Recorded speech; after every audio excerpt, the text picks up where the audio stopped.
সুপ্রিয় দর্শক, আসসালামু আলাইকুম। স্বাগত জানাচ্ছি দৈনিক সকালের বার্তা 24.com এর পক্ষ থেকে। দেশ এবং দেশের বাহির থেকে যে যেখান থেকে আমাদের অনুষ্ঠানটি নিয়মিত দেখে থাকেন সকলকে প্রীতি এবং শুভেচ্ছা জানিয়ে শুরু করছি নতুন একটি এপিসোড নিয়ে। যে এপিসোডটি হলো সাংস্কৃতিক পর্ব।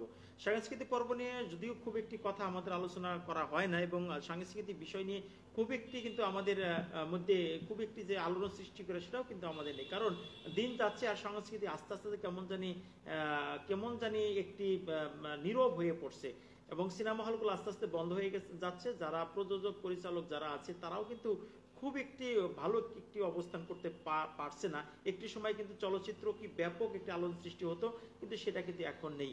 আর এই প্রসঙ্গ নিয়ে আজকে আমরা কথা বলবো চলচ্চিত্র পুরস্কার প্রাপ্ত চলচ্চিত্রকার ও সাংবাদিক জনাব রিজুর সাথে। জনাব রিজু, আপনি কেমন আছেন? জি, আলহামদুলিল্লাহ বেশ ভালো আছি। আমি আপনার কাছে যে বিষয়টা জানতে চাচ্ছি, যে চলচ্চিত্র নিয়ে যে আমরা আসলে অনেক সময় কথা বলি, কিন্তু অ্যাকচুয়ালি চলচ্চিত্র যারা দিন দিন কেমন একটি ঝিমিয়ে পড়ছে, এবং সিনেমা হলগুলো তো টোটালি নেই। এই অবস্থার মধ্যে আপনারা যারা পরিচালক প্রযোজক এবং যারা চিত্রনাট্য যারাই আছেন এটার সাথে যারা জড়িত আছেন, আসলে আপনাদের বর্তমান কি অবস্থার মধ্যে আপনারা বর্তমান আছেন? আসলে যেখানে আসলে একটি রাষ্ট্র ভালো নেই, আমাদের সবকিছুর মধ্যেই একটা ধোঁয়াশা ব্যাপার, সেখানে চলচ্চিত্র খুব স্বাভাবিকভাবে ঝিমিয়ে পড়বে, এটাই স্বাভাবিক। কিন্তু গণমাধ্যমের সবচেয়ে বড়, শক্তিশালী এবং দীর্ঘমেয়াদী মাধ্যম হচ্ছে চলচ্চিত্র। একটি নিউজ অথবা একটি নাটক যে পরিমাণ জনপ্রিয়তা না পায় অথবা অ্যাটেনশন না পায়, তার চেয়ে অনেক বেশি অ্যাটেনশন পায় একটি চলচ্চিত্র।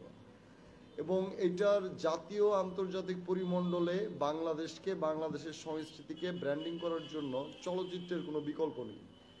কিন্তু কোনো এক কারণে, কোনো এক রহস্যজনকভাবে আমাদের হলগুলি বন্ধ হয়ে যাচ্ছে। আমাদের অনেক মেধাবী ভালো ভালো নির্মাতা আছে, তারা ফান্ডের অভাবে কাজ করতে পারছে না। রাষ্ট্রীয় পৃষ্ঠপোষকতা ছাড়া অথবা বড় কোম্পানিগুলির পৃষ্ঠপোষকতা ছাড়া কখনোই ভালো চলচ্চিত্র নির্মাণ সম্ভব নয়। এই জন্য যারা রাষ্ট্র গঠনে, সমাজ গঠনে কাজ করে থাকেন, রাষ্ট্রীয় গুরুত্বপূর্ণ অবস্থানগুলিতে থাকেন, তাদের আসলে একটি দেশের, একটি মানে বাংলাদেশের সংস্কৃতি বিকাশের জন্য এবং বাংলাদেশের সংস্কৃতি বিকাশের সবচেয়ে শক্তিশালী মাধ্যম চলচ্চিত্র, এইটাকে যদি একটু অ্যাটেনশন দেওয়া যায়, আমরা বিশ্ব দরবারে এই বাংলাদেশটা মাথা উঁচু করে দাঁড়াবে বলে আমার বিশ্বাস। আমরা দেখেন একই চলচ্চিত্র আমাদের পার্শ্ববর্তী দেশ ভারতকে যদি বলি, কিংবা আদার্স অন্য কোনো কান্ট্রি যদি বলি, তারা চলচ্চিত্রকে এত একটু অবস্থানে নিয়ে গেছে, এবং চলচ্চিত্র সে সমস্ত দেশের অর্থনৈতিক একটি সাপোর্ট কিন্তু বিশাল একটি অর্থনীতি, একটা বাজেট, মানে একটা দেশের বাৎসরিক একটা বাজেটের বড় একটি অংশ কিন্তু চলচ্চিত্র থেকে তারা দিচ্ছে সরকারকে। কিন্তু যেটা আমাদের বাংলাদেশে দেখছি সেটা উল্টো, বরং উল্টো সরকার চলচ্চিত্রকে টাকা দিচ্ছে, যেখানে কথা ছিল চলচ্চিত্র সরকারকে দেওয়ার কথা। কিন্তু আসলে আমরা এটা কেন, মানে এত পিছিয়ে কেন আমরা? আসলে আমাদের অ্যাসেট ম্যানেজমেন্ট এই জায়গাটাতে ঝামেলা আছে। যেমন আপনি দেখবেন যে আমাদের মন্ত্রণালয়গুলিতে এলজিডি অথবা পৌরসভা একদিক দিয়ে রোড খুঁড়তেছে, বিদ্যুৎ অফিসে এসে সেটা আবার আরেক কাজ করতেছে, গ্যাস অফিসে এসে আরেক কাজ করতেছে। এই যে সমন্বয়হীনতা, তো আমাদের টেলিভিশন অথবা সিনেমা ইন্ডাস্ট্রির যে নাজুক অবস্থা, আপনি দেখবেন যে ইউটিউবে একটা নাটক বানায় 15 লাখ 20 লাখ টাকা খরচ করে, সেখানে টেলিভিশন দেয় হচ্ছে এখন 2 লাখ 3 লাখ টাকা। এই যে সংকীর্ণতা, সংকুচিত করে ফেলছে আমাদের টেলিভিশন এবং সিনেমা ইন্ডাস্ট্রিটাকে। এটার জন্য আমাদের স্ট্যাটিস্টিক প্ল্যান অথবা আমাদের রাষ্ট্রীয় কোনো ওরকম প্ল্যান নেই, কোনো মিশন ভিশন আমি পাইনি। আমি প্রায় 18 বছর যাবত।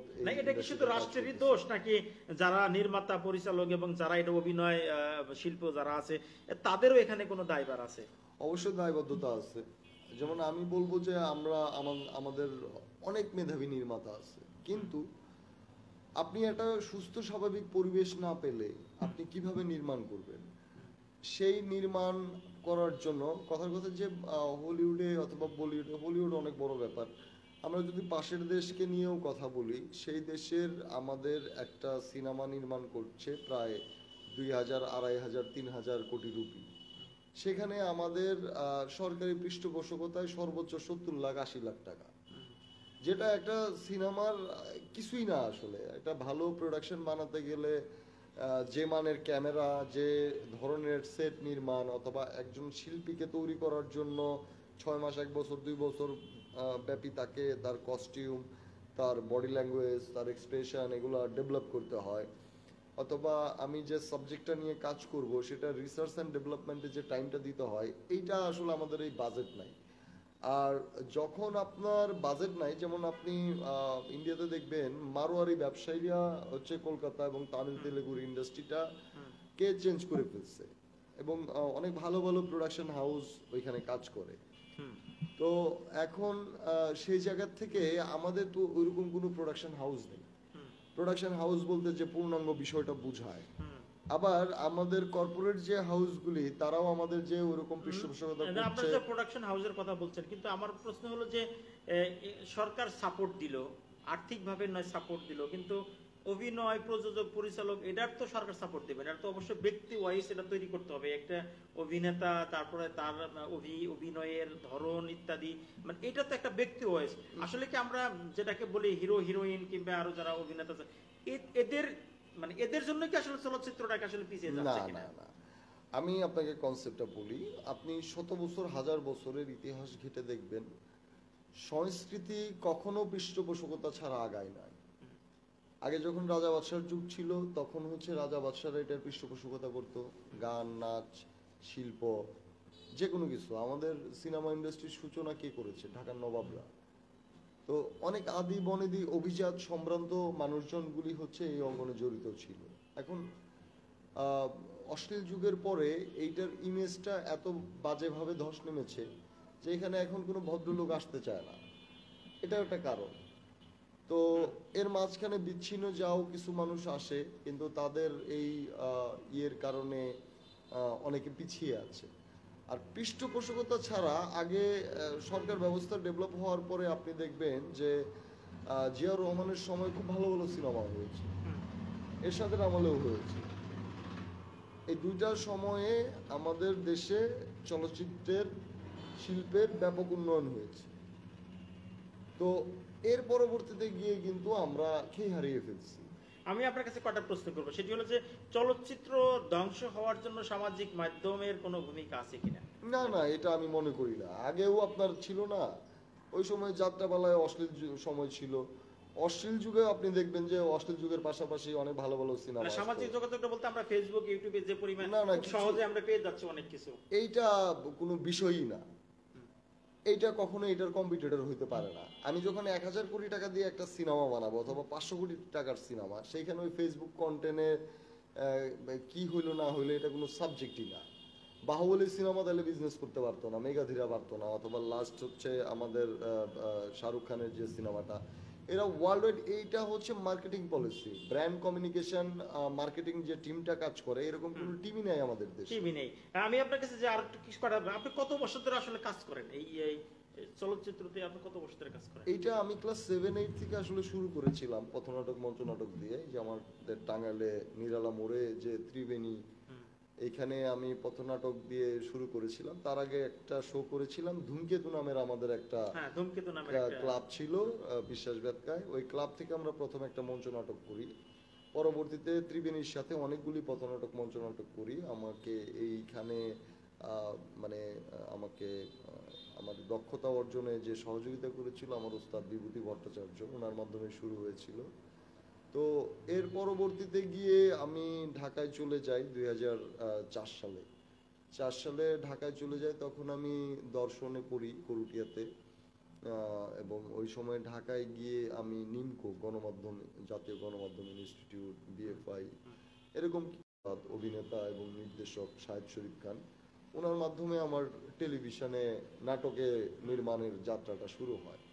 আপনি কি ছোটবেলা থেকে স্বপ্ন দেখতে যাবেন নির্মাতা? আমি গান, গিটার বাজানোর চেষ্টা করেছি, কবিতা লেখার চেষ্টা করেছি, আমার আসলে কিছুই হয় নাই। মানে এটা এটা সত্য কথা, মানে সব মানুষের দ্বারা সবকিছু হয় না, মানে প্রত্যেকটা মানুষের একটা না একটা রাস্তা অটোমেটিক বের হয়ে যায়, এরকম একটা বিষয়। আপনি, আমরা জানি যে আপনি নির্মাতার মধ্যে, পরিচালকের মধ্যে, সিনেমার মধ্যে কোন না আপনি কোনটাতে আমি বাবজানের বায়োস্কোপ চলচ্চিত্রটা রিলিজ হয়েছিল, এবং এছাড়াও আমার আরো দুটো চলচ্চিত্র আছে, প্রেমের কবিতা আছে, যেটা আমি আসলে বানাতে চাই। দেশটা একটু স্বাভাবিক হলে আমি এই চলচ্চিত্রটি নির্মাণ করতে চাই। তো এরকম কিছু প্ল্যানিং আছে। মানে আপনার কিছু পরিকল্পনা আছে। আপনি আরেকটা বিষয় যে চলচ্চিত্র এই যে তৈরি করার সময় থেকে আদৌ পর্যন্ত অগ্রগতির জায়গাটা তো আসলে কাজ করতে হবে, কাজ করার পরিবেশ প্রয়োজন, সেজন্য আসলে ফান্ড প্রয়োজন, সাপোর্ট প্রয়োজন। আমাদের দেশটায় ওই যে আপনি বললেন সবাই সোশ্যাল মিডিয়াতে ঝোঁক, সিনেমা হল বন্ধ হয়ে গেছে, কিন্তু আসলে মার্কেট চেঞ্জ হয়েছে।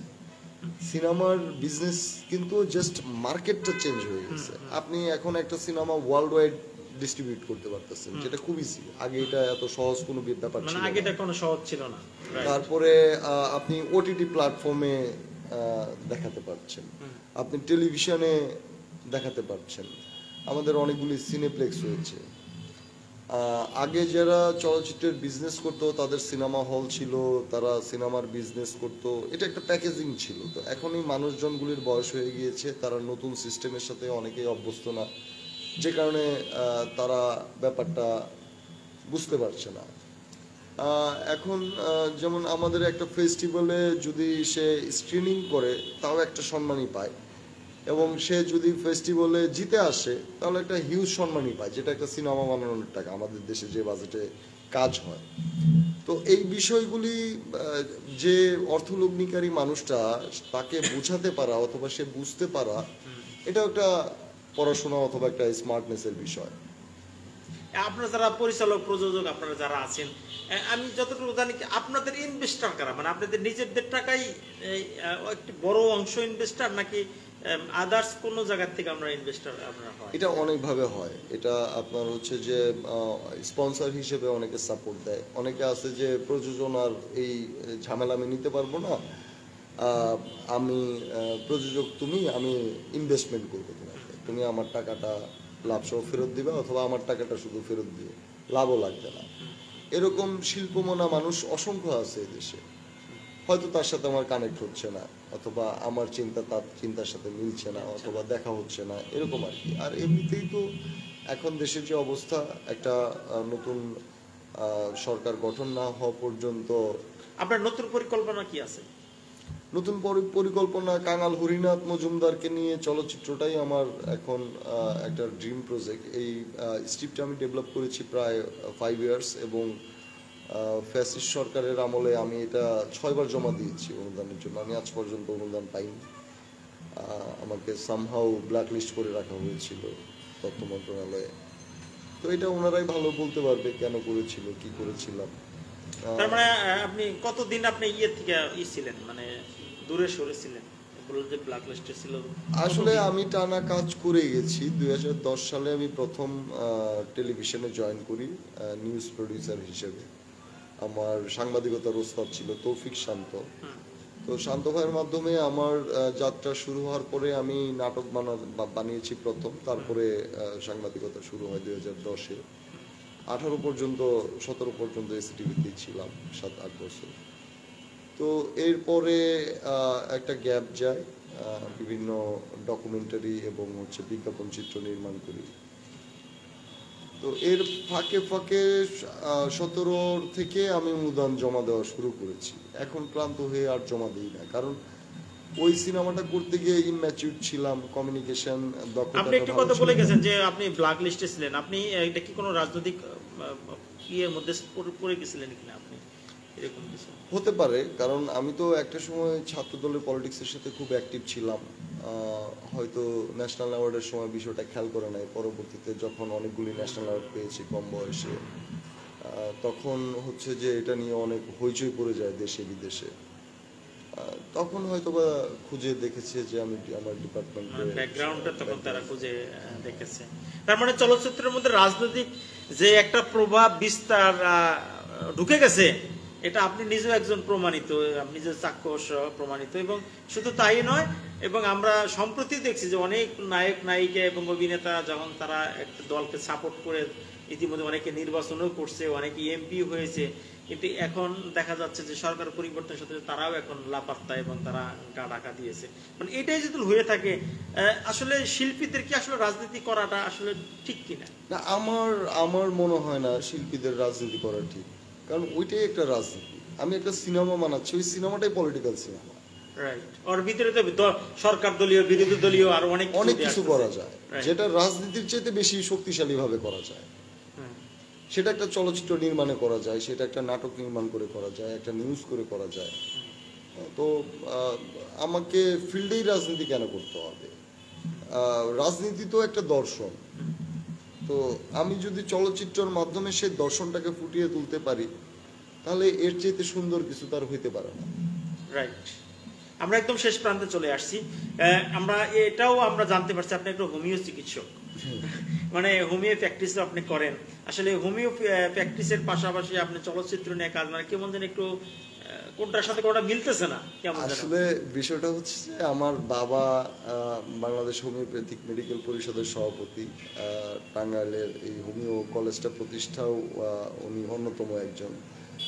তো ওনার খুব শখ ছিল আমি হোমিও ডাক্তার তার পেশায় যাব। তো আমার সার্টিফিকেটটা আছে, আমার ওয়াইফ বেসিক্যালি আমার বাবার চেম্বারটায় বসে। হোমিও প্র্যাকটিসটা ওইভাবে করা হয়নি, কিন্তু বিদ্যাটা জানা আছে। তার মানে প্র্যাকটিস করা হয় না।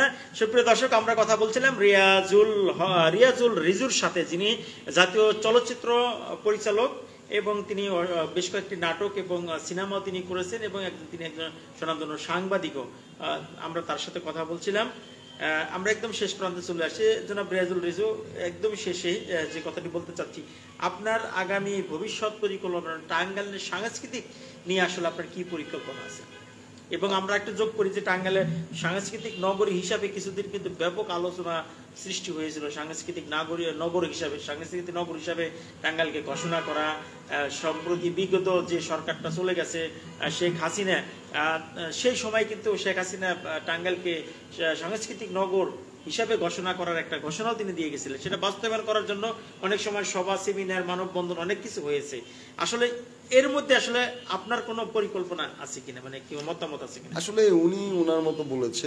আমি একটা জিনিস যেটা সারা বাংলাদেশে কাজ করেছি, আমি টেকনাফ থেকে তেতুলিয়ে আমি কাজ করেছি, সেটা সাংবাদিকতা পেশার কারণে হোক, অথবা প্রোগ্রাম করতাম, অথবা সিনেমা নাটক বানানোর জন্য হোক। আমাদের টাঙ্গাইলের মানুষ কুমারবাড়ি, কামারবাড়ি, তাঁতিবাড়ি, আমরা আর্টের মাঝে বড় হই। এবং জমিদার বাড়ি, এত জমিদার বাড়ি বাংলাদেশে কোথাও নাই। তো আদি মাটি দুইটা, চর আর পাহাড় দুইটা দিয়েই টাঙ্গাই। তো আমরা আসলে কালচারের মধ্যেই আছি। তো এই আমি যখন করোনার মাঝে কিছুদিন টাঙ্গাইলে ছিলাম, এরপরে এই যে এইবার অনেক লম্বা সময় ধরেই টাঙ্গাইলে আছি, প্রায় 8-10 মাস। তো টাঙ্গাইলে কালচারাল রিফরমেশন ফোরাম করে পরিত্যক্ত ভাসানী হলটাকে পরিষ্কার পরিচ্ছন্ন করেছি, আপনারা জানেন। তারপরে এদিকে মুক্তমঞ্চে পৌর উদ্যানের একটা পাশে বায়োস্কোপ চত্বর বানিয়ে এই জেলার অথবা এই শহরের সব কবি, সাহিত্যিক, সাংবাদিক এদের একত্রিত করার চেষ্টা করেছি, যারা একটু মুক্ত মনা, মুক্ত চিন্তার মানুষজন, যারা একটু গণমানুষকে নিয়ে ভাবে। তো আমি আমার মতো করে করার চেষ্টা করছি আর কি। আর একা পৃথিবীতে কেউ কিছু না, মানুষ আল্লাহ না, ভগবান না। তো মানুষকে কাজ করতে হলে সমষ্টিগতভাবে কাজ করতে হয়। 10 জনের চিন্তা ভাবনা যখন একত্র হবে, যখন সবাই মিলে, আমরা যেমন বায়োস্কোপ চত্বরটা সবাই মিলে করা, তো এরকম সবাই মিলেই আসলে ভাবতে হবে যে আমরা কিভাবে আমাদের শহরটাকে সুন্দর করতে পারি, আমাদের জেলাটাকে সুন্দর করতে পারি। আমাদের অনেক অ্যাসেট আছে, অনেক। এবং যে শহর আমি ছেড়ে গিয়েছিলাম, সেই শহরে সন্ধ্যা হলেই সারেগামা শব্দে মুখরিত থাকতো। এই শহরে আমরা আমাদের বান্ধবীদের নিয়ে রাত্রি 10টা-11টা পর্যন্ত আড্ডা দিতাম। এই শহরে গান হতো, নাটক হতো, অনেকগুলো নাটকের দল ছিল, কম্পিটিশন দিয়ে আমরা কাজ করতাম। তো এই শহর থেকে বের হয়ে গিয়েই তো আমি সিনেমার পরিচালক হয়েছি। আমাদের এই জেলার অনেক স্বনামধন্য আর্টিস্ট আছে যারা পুরো বাংলাদেশে অনেক বিখ্যাত। হ্যাঁ, তো এই জায়গা থেকে টাঙ্গাইল একটি রত্নগর্ভা জেলা। এখানে আমাদের আর্ট কালচার আমাদের ব্লাডে আছে, আমাদের জিনে আছে, আমাদের বেড়ে ওঠাতে আছে। এখন জাস্ট এই জিনিসটাকে একটু সেন্ট্রালাইজড করে নিয়ে আসা, এটা সবারই সহযোগিতা লাগবে, আমাদের বয়োজ্যেষ্ঠ যারা আছে, আমাদের যারা আছে। সুপ্রিয় দর্শক, আমরা এতক্ষণ কথা বললাম জনাব রিয়াজুল রিজুর সাথে, যিনি চলচ্চিত্র পরিচালক এবং প্রযোজক, জাতীয় চলচ্চিত্র পুরস্কার প্রাপ্ত চলচ্চিত্রকার এবং সাংবাদিক জনাব রিয়াজুল রিজুর সাথে কথা বললাম। তার সাথে খোলামেলা কথার মধ্যে কিন্তু কয়েকটি পয়েন্ট বের হয়ে আসছে, যেমন কিছু নির্দেশনা কিংবা অর্থাৎ কিছু পরামর্শ আছে, সেটা যদি আমরা ফলো করতে পারি অবশ্যই চলচ্চিত্রটাকে সামনে এগিয়ে নেওয়া সম্ভব। এবং এই চলচ্চিত্র নিয়ে যে একটা ইন্ডাস্ট্রি, সেই ইন্ডাস্ট্রি কি সরকার, যেমন পার্শ্ববর্তী দেশ ভারতের উদাহরণ যদি আমরা দিই, সেখানে যেমন সরকারের ফান্ডে চলচ্চিত্র থেকে কিন্তু হাজার হাজার কোটি টাকা দেওয়া হচ্ছে, তো বাংলাদেশ কিন্তু সেখানে উল্টা করছে। আর সেখানে সেই কাজ ডেভেলপ করতে গেলে অবশ্যই ভালো কিছু আসলে তৈরি করে নিয়ে আসতে হবে। একটু শেয়ার করি, সেটা হচ্ছে যে সরকার থেকে দিচ্ছে বিষয়টা এরকম না, সরকার সিকিউরিটি দিচ্ছে, ওদের সিকিউরিটি দিচ্ছে, তারপরও যে ব্যাক করতে দিচ্ছে ব্যবসায়ীদের সাথে, যেমন ওদের ব্যাংক লোন দেওয়া হয়, আমাদের কিন্তু ব্যাংক লোন দেওয়া হয় না। আমাদের সাংবাদিক, পুলিশ এবং চলচ্চিত্র নির্মাতা, গণমাধ্যম কর্মীদের ব্যাংক লোন দেওয়া হয় না, যেটা কিন্তু পৃথিবীর কোথাও পাবেন না। কারণ আমি আমার মেধায় আস্থাশীল, আমি আমার মেধা দিয়ে যদি কাজ করতে পারি, ব্যাংক কেন আমাকে সাপোর্ট দিবে না? ওদের ব্যাংক সাপোর্ট দিচ্ছে, ওদের কর্পোরেট হাউসগুলি সাপোর্ট দিচ্ছে। অথচ তাদেরকে নিয়ে তো আমরা অনেক প্রতিবেদন করছি, তাদের ভালো মন্দ দিকগুলো আমরা অনেক সময় তুলে ধরছি, অথচ আমাদের বিপদ আপদের সময় কখনো তাদের সাপোর্ট আমরা পাচ্ছি। চমৎকার একটি বিষয়, আসলে এটাই সত্য কথা। কারণ সাংবাদিকরা ব্যাংকে গেলে পরে তাদের এমনি যথেষ্ট পরিমাণ আদর করে, কিন্তু তাদের কোনো বিপদ আপদের সময় করে ব্যাংক লোন আমরা পাবো না, কারণ আমরা সাংবাদিক পরিচয় কোনো ব্যাংক লোন আমরা পাবো না, এটাই সত্য কথা। যাবে এই বিষয় নিয়ে আমরা অন্যদিন আমরা আলোচনা করতে পারবো। সুপ্রিয় দর্শক, যেখান থেকে অনুষ্ঠানটি দেখলেন, সকলের কাছে প্রীতি এবং শুভেচ্ছা জানিয়ে আপাতত অনুষ্ঠানটি থেকে আপাতত আজকের মধ্যে বিদায় নিচ্ছি। সবাই ভালো থাকবেন, সুস্থ থাকবেন, নিরাপদে থাকবেন। আল্লাহ হাফেজ, আসসালামু আলাইকুম।